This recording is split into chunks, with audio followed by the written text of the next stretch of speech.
So the interview.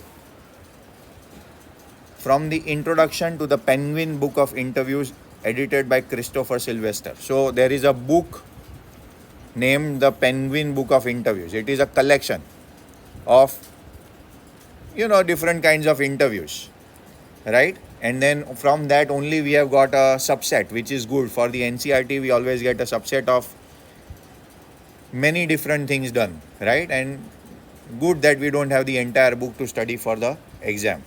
About the author, Christopher Sylvester, 1959. I don't know whether he's still alive. Was a student of history at Peterhouse, Cambridge. He was a reporter for Private Eye for 10 years. Now, what is a Private Eye? It's kind of a magazine or a newspaper, right? For 10 years, and has written features like Vanity Fair, in the Vanity Fair. Vanity Fair is again a magazine. They are all popular magazines in the past. I don't know whether they are still very valid or not, but they are very popular things. Following is an excerpt taken from his introduction to the Penguin Book of Interviews. Again, thanks to CBSE, we don't have the entire book to study. It is an anthology. Anthology, what does anthology mean? It is marked over here. Collection of writing of various authors. So it is, one person has written something, it is there in the book. Other person has written something, it is there in the book. Other person has written something there, it is there in the book. Part 1. Since its invention, what is the invention they are talking about? They are talking about the interview. A little over 130 years ago, now we don't know the timeline, but it is 130 years ago, the interview has become a commonplace of journalism. Now, why it is important? Because anything and everything that we do in life is conversation. It is communication. That is why languages are very important. And journalism is a subject where you journal things, where the newspapers are also called journalists, editors are also called journalists. People who work for the newspaper basically do reporting work, and that entire field is called journalism. So today almost everybody who is literate, means educated, literate over here means educated, will have read an interview at some point in time in their lives, while from the other point of view, several thousand celebrities have been interviewed. I will take a pause. We'll take a break over here in saying that today almost everybody who is literate will have read an interview, which means we have seen an interview on TV. We have, nowadays the most popular things that is going out there is learning from other people through podcasts. They are very, very popular. And what are podcasts? Sometimes they are natural conversations, sometimes they are scripted as in you give the questions to the other person and they give you the answer. Sometimes they are unscripted, and sometimes they are just like you just talk to a person. So great people in this world, they just come to conversations and podcasts without being scripted. They just say ask whatever you want to ask. But not all people have the courage to do that because they are not that very knowledgeable. So most of the times podcasts are scripted, but otherwise they are unscripted, right? And then the unscripted is also sometimes called unfiltered, right? And in those, there are sometimes some people who purposefully nit and pick people on their bad part of their lives, on their character. So sometimes if the interviewer is not a good person, they will pick on the person and they will ask bad questions. And that is why then that person does not become a good interviewer. They will not ask tough questions. They will ask with the intention of learning from them. Chalo. So we know that interviews have been common. First they were taken on radio, then on newspaper, in the newspaper, they were written on television, now podcasts, now on YouTube, right? Now on everywhere. Every media you go, somebody can be interviewed in their lives. While from the other point of view, several thousand celebrities have been interviewed over the years, and some of them repeatedly. Why some of them repeatedly? Because they have grown in their life. There are sometimes people who pause in their life and then they are not interviewed repeatedly. But if you look at good people, like if you look at Prime Minister Narendra Modi, right? I forgot the name of the person, but that guy came to the podcast and he did a 2-hour podcast with Prime Minister Modi, where he revealed fasting in Navratri. Yes, હું નામ યાદ આવે તો કહું. So, Lex Friedman. So, Lex Friedman interviewed or, had a one-on-one conversation with Prime Minister Narendra Modi. So it is hardly surprising that opinions of interview of its function, methods and merit vary considerably. Now, methods, functions and merit. So function, what is the function? To learn from somebody. What is the function? Mostly to learn, right? Mostly to learn. But most of the times what people do is they bother other people. They don't want to learn.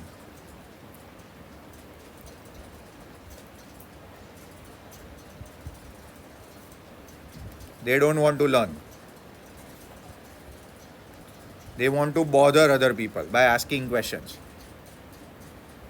Second is methods, various methods. You can sit with them, you can call them, you can do an audio recording, you can do a podcast. Now merits, and there are merits as well as demerits. Now when does the demerit arise? When you ask tough questions to a person, right? If you ask a tough question to a person, the person may throw the mic. You may have seen in the parliament sometimes when people don't like what is being discussed. Nowadays it is pretty formal, but otherwise they will throw the benches, throw the speaker, fly the newspaper sheets on the speaker, right? Sometimes when you are angry, you will fight with your brother, your sister.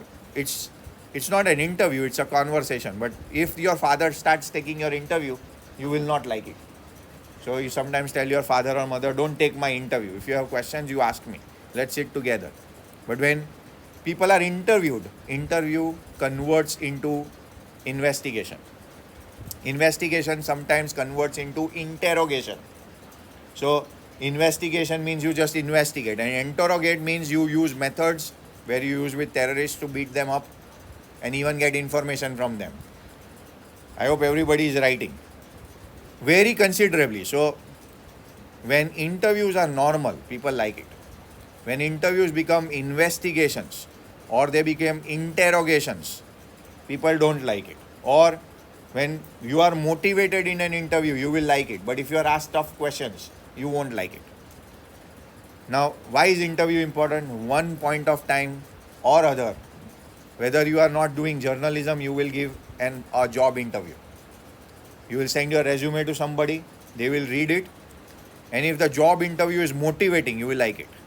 If it is investigating, you will hate it. And if it is interrogating, you will run away from the interview. And you might not even get a job. So it is very important to learn skills so that in the interview, you are able to face the interview. Right? And even if they investigate, you are able to say everything that you have written on the resume. So that is one formal way of doing an interview. But otherwise, interviews are conducted all the time. So you will see Prime Minister being interviewed. There are great podcasts. So there is a Modern Wisdom podcast by Chris Williamson. Then there is this Tim Ferriss podcast. There are thousands of podcasts out there, good ones. And what are they? They are interviews. Chalo. Some might make quite extravagant claims, means big claims. Some might make very big claims, excess claims, for it being in the highest form of source of truth. It is. When you sit with somebody directly, one-on-one, right? Like if Lex Friedman sat with Prime Minister Modi, he could talk to. So he's such a person who has been able to take interviews of Putin, who's been able to take interview of Zelensky, who's been able to take interview of maybe other great people whom you cannot ask direct and tough questions. Yes or no? So maybe he has not asked them direct or tough questions, but he has been able to get direct information from them. So interviews in that way become a source of truth because you are hearing directly from the person. Hope everybody is not gone lost here writing, and then if they don't write, then again there will be the same thing that we don't understand because this is going rapidly and very fast. For as it being in the highest form of source of truth, highest form of source of truth. Why? Because it is coming directly from the person. Directly from the person, or in English you say directly coming out of the horse's mouth, right? And in its practice, it is an art. Why is it an art?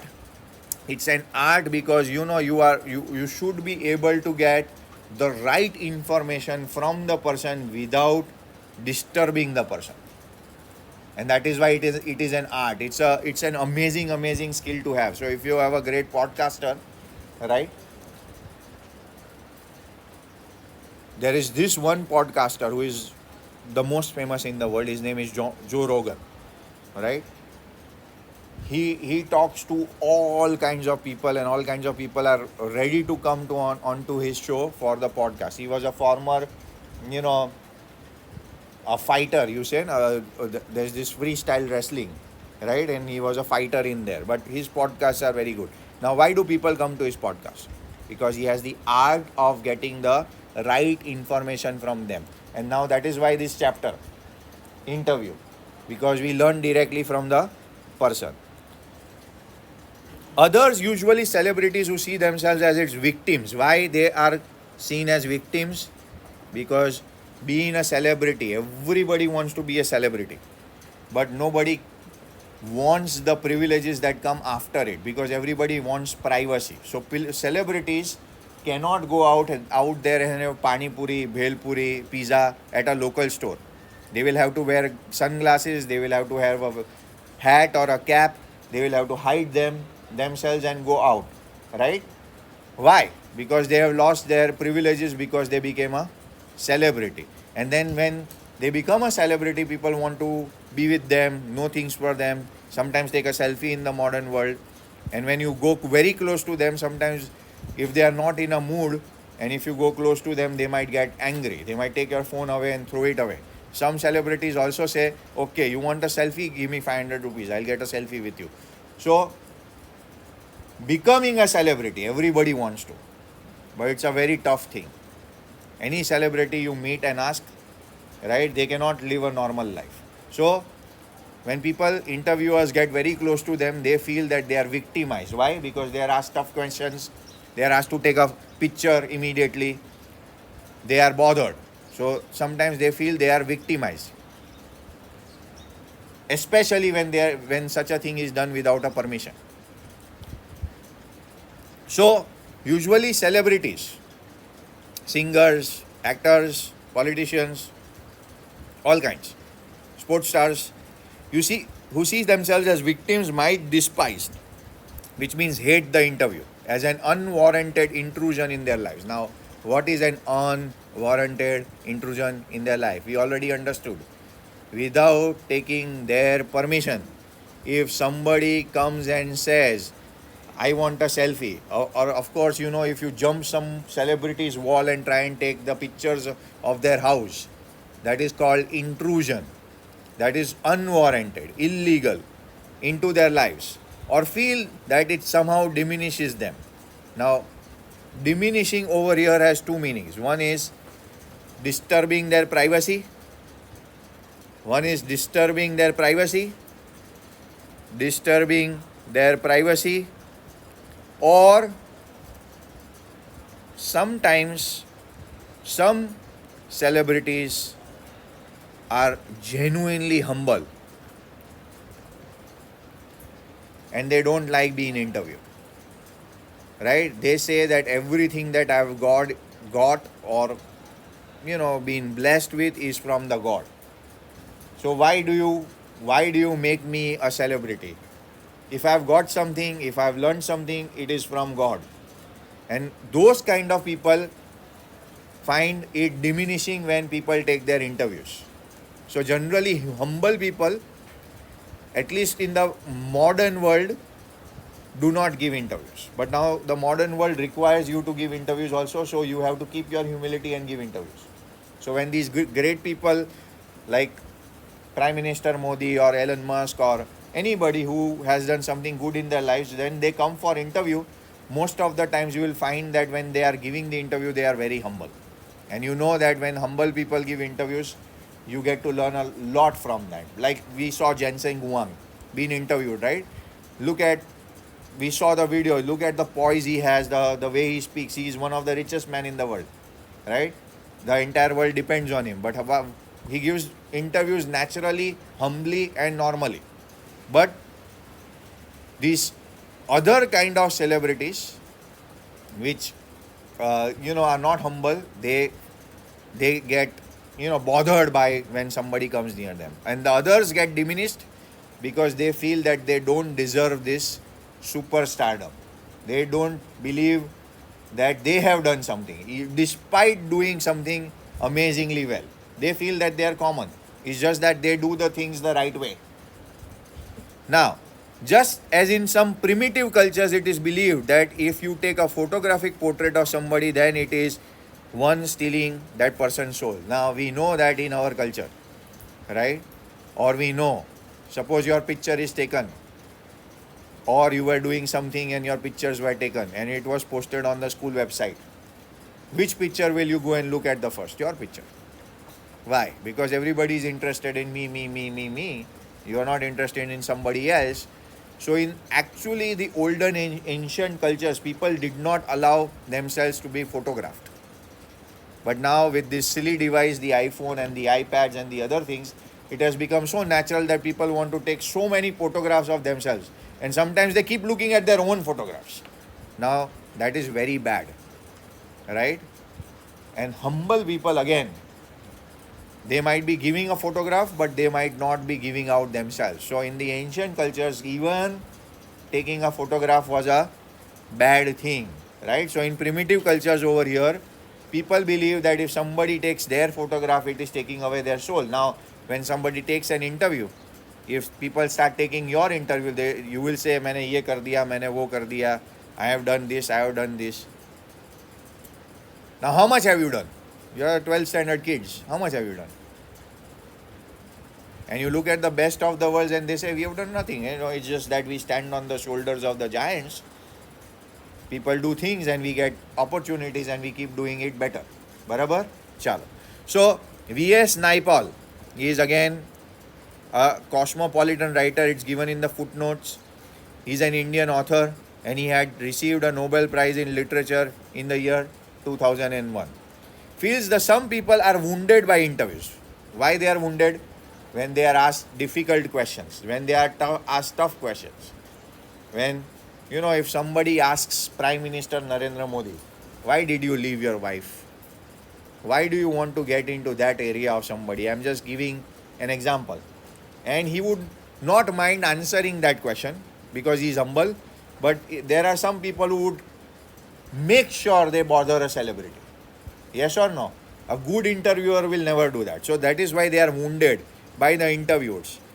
In a good way and in a bad way. When you give away too much of yourself. Right? If you have never worked very hard and then you are just starting to taste success, and then when somebody interviews you and you say, "How much hard did you work?" "I have worked hard like a donkey." You just started. But you got lucky. You got the results. Now when you say that in public, even if you are saying that and people appreciate that, you wound yourself. You kind of lose yourself. Because what are you losing? Humility. Right? So some people everybody does everything for the ego, and interviews are more of, if it is done to praise you, it is more of the ego thing coming out. You try and bring yourself out in front of the people by interviews and lose a part of themselves. Lewis Carroll. So how do you lose a part of yourself? What do you lose? Your humility. You lose your humility for the good people. And for the silly people, what do they use? They lose their privacy. Yes or no? And there are all the other people in between, like you and me, common people. What do? We just show off. We just do little, but we show off so much that we want other people to say, "Wow, this is the person. He is the kind of the person. He is the guy. He is the man." That is what we all want. But that is not the thing that should be done. And that is not what the interviews are about. They are about bringing out the right people. So suppose you make a resume, you get a job interview. In that you have lied on the resume, you will be figured out. But if you have written everything right, you have done the things right, you have prepared for the interview, you can speak in English, then even if the interview turns into investigation, you will be able to answer all the questions that have been written on the resume, and the guy will appreciate and say, "Welcome. What is the kind of salary you will take?" So interviews are very important. So Lewis Carroll, the creator of Alice in Wonderland, one of the most famous books written out there, was said to have just a horror of the interviewer and never consented to be interviewed. Why? Because the interviewer must have bothered him. Right? If you bother somebody, then they feel that they should not be interviewed. It was his horror of being lionized. Now, he was treated in another way. Lionize means to treat a person as a celebrity. Maybe we have to understand that Lewis Carroll was a humble person. But the interviewer said, "You are a big man, you are a great man, you are this, you are that," and he didn't like that. And then what did he do? He made sure that he never gave interviews in his life, which made him repel. Repel means thrust back. Would be acquaintances, interviewers, and persistent petitioners for his autograph, and he would afterwards relate stories of his success in silencing all such people with much satisfaction and amusement. What does this mean? After the interview where he was lionized, he decided that he is not going to give an interview because it is not a good thing. So he never gave autographs, he never gave another interviews, he never called anybody nearby him. Even people close to him could not talk to him for an interview. Right? He must be talking all his life, but not as an interview. And people who also came for an autograph, he rejected them, and then successfully he did not give any interviews or autographs his entire life. Now, good or bad, I don't know. But I think a little bad because you are a good person. If somebody lionizes you, in our culture we have to understand that, okay, lionizing, God help me. Humiliating, God wants me to do something better. I need to keep doing what He wants me to do. Or I need to keep doing what my goals or purpose is in life. Clear, you understand? Chalo. So, and he was very happy that I have made sure that now nobody comes near me and I don't have to be lionized, or I will not be lionized. But he could have, again, in the exam, I don't know, based on the question, you could say, if he is a good person and if people come and want to talk to you, right, you could take a path, higher path, where if somebody lionizes you, you don't take it to the heart. If somebody humiliates you, you don't take it to the heart. If the lionizing is done, you will say, okay, I've been able to help a lot of people, let me help more people. And if it is humiliating, you will say, oh, no problem, what's there to learn from here? Let's go back, do things better. But he could not do this. He refused to get interviewed or signed an autograph for his entire life. So again, one more, Rudyard Kipling. Who is this? He is the person who wrote the Jungle Book. Mowgli, chaddi pehen ke full khila hai. Expressed an even more condemnatory, unfair attitude towards the interviewer. So Rudyard Kipling had even more bad experience of the interviewer. His wife Caroline writes, so his wife writes in her diary, 14 October 1892, that their day was wrecked. Wrecked means disturbed by the two reporters. Now I told you, right, if you're a celebrity, if somebody jumps your wall and comes into your house, right, and you just have a small baby and they start taking pictures, will you like it? If somebody just jumps in your bed and you don't like it, so if somebody jumps into your house, will they like it? Or if you're going somewhere and they catch you and they run behind you. And these type of interviewers, I can't pronounce it well, but they are also called paparazzis. So they carry the cameras and they go everywhere in search of these celebrities and take their sometimes private pictures also. So his wife Caroline writes in her diary, 14 October 1892, that their day was wrecked by two reporters from Boston. Boston is a city in America, right? The state's name is Massachusetts. In history you might have learned about the Boston Tea Party, where the tea was dropped into the ocean. If you have not read it, read more. She reports her husband as saying to the reporters, "Why do I refuse to be interviewed? Why do I refuse to be interviewed? Because it is immoral. It is not moral. It is not sound in character. It violates moral principles of character. That is immoral." We know very immoral things in life, and we sometimes do them. Like, talking bad about somebody is immoral. looking at other people, what they are doing, it's immoral. Right? Spreading bad news about somebody is immoral. I'm just talking about immoral things. There are so many other immoral things. It is a crime, just as much as a crime, an offense against a person, against my person, as an assault, and just as much as merits punishment. He said they were bothered so much. They said, if you take an interview like that, or if you, persuade us to give an interview, it is like assaulting me. I don't want to give you time. You're assaulting me, right? And if you're assaulting me, you need or you deserve a punishment. You should be put into jail.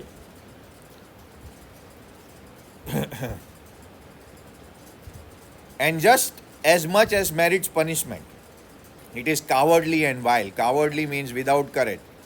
Vile means wretched or bad. Why is it cowardly and vile?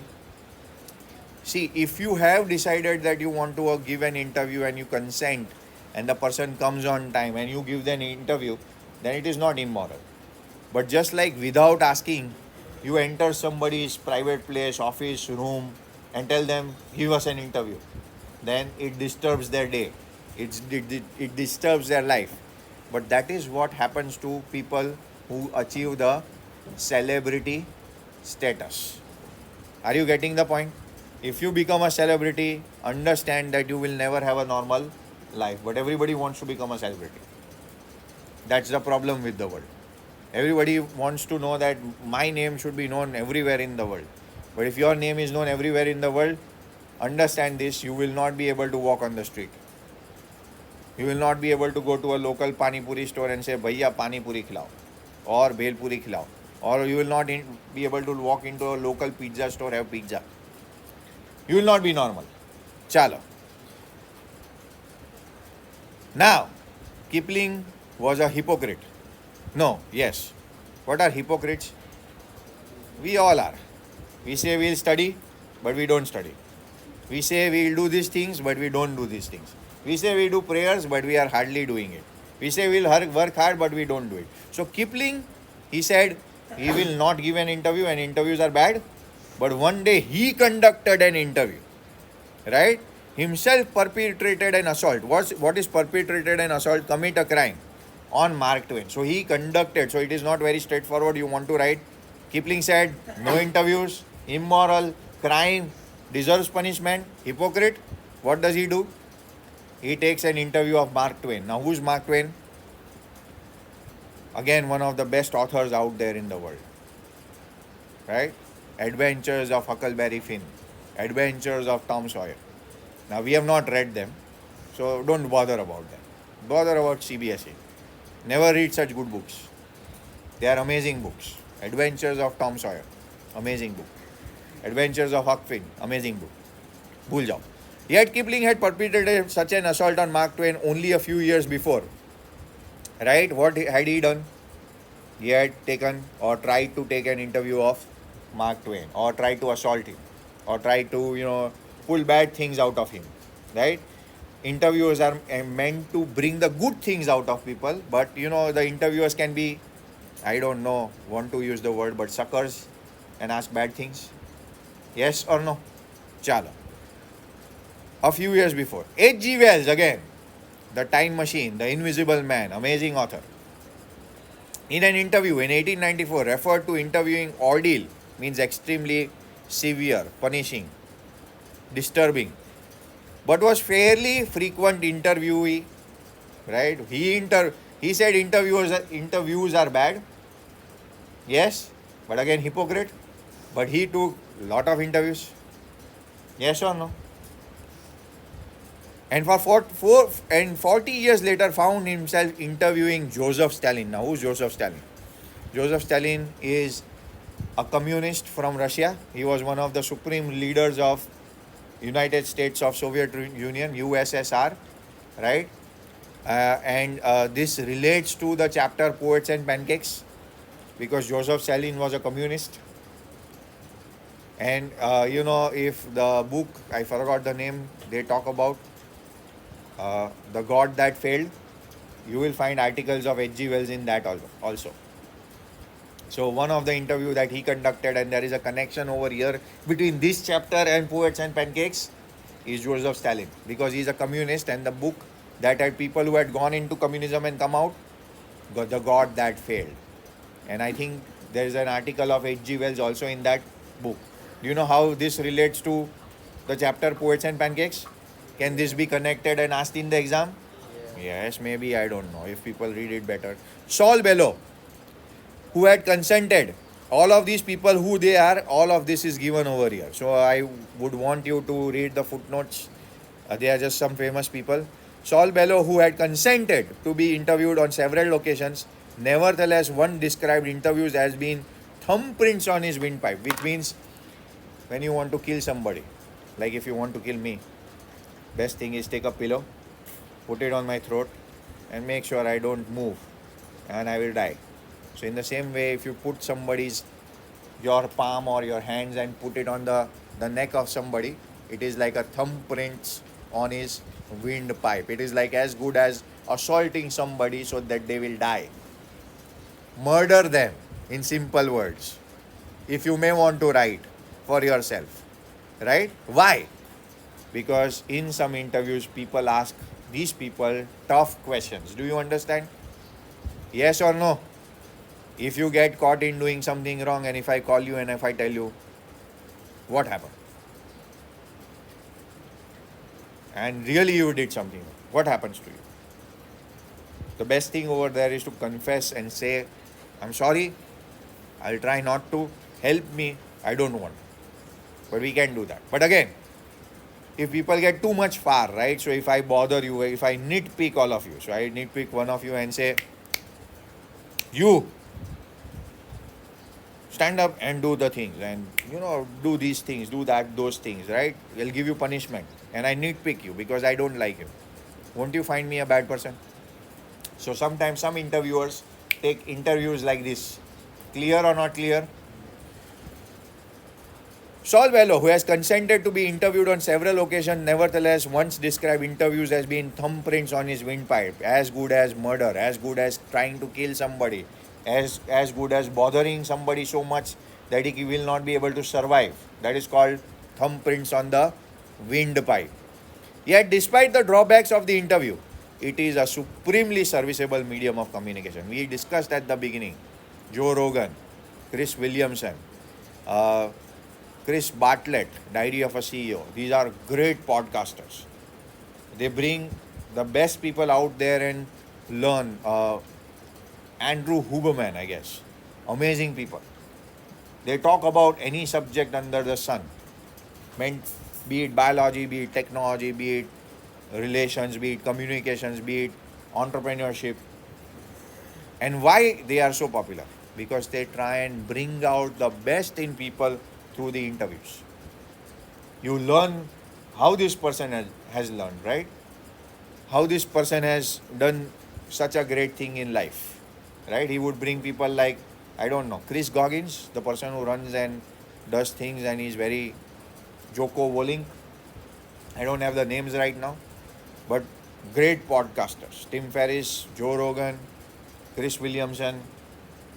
You might be like looking at my face and say, sir, what are you talking about? That's the thing that you have not done in your life.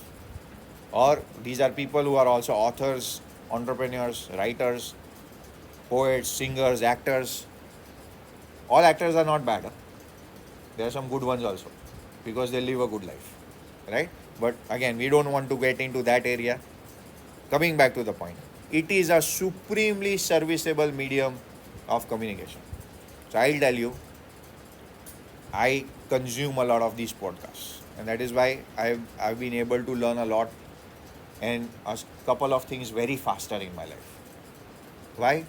Because if you want to learn something, so if you want to learn entrepreneurship, right? There are people out there who have done great things in their life. So now, do you think we will ever have a chance to meet Elon Musk in our life? No. But there is this good person, Joe Rogan, who's taking his interview and asking him the right questions. That way, you know what he does in life. That way you come to know how does he work. That way you come to know how can he be this productive when he's running 10 companies? Or he has 5 children. How does he manage family? How does he do different things? How does he manage a back surgery, and coming out of a back surgery makes this giant X AI cluster and wires them himself? How do you come to know about all of this? Is through these podcasts, is through these interviews. And that is why they are supremely serviceable medium of communication, because you learn directly from that person. If I want to go and meet Elon Musk in my dreams, man,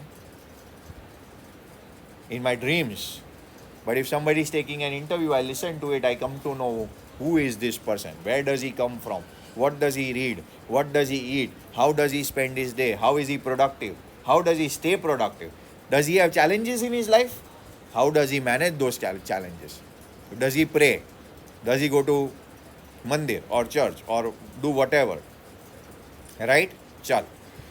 These days, more than any other time, our most vivid impressions of our contemporaries are through interviews. True, this was written in the past, but even today, interviews are the most common forms of learning things from the most successful people in the world. And then these interviews have been converted, thanks to technology. They are called podcasts. Are they important? Yes, I consume them a lot. Crazy. Helps me a lot.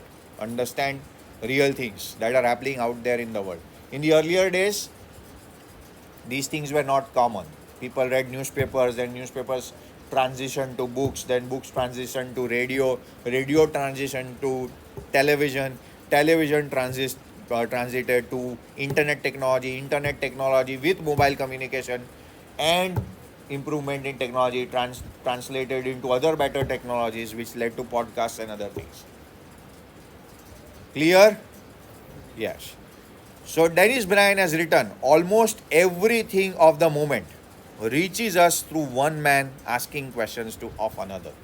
Even in life, right? When we are in this classroom, this is one-way communication right now, the way I am doing things. But otherwise, when we are doing things, if you are paying attention, you ask questions.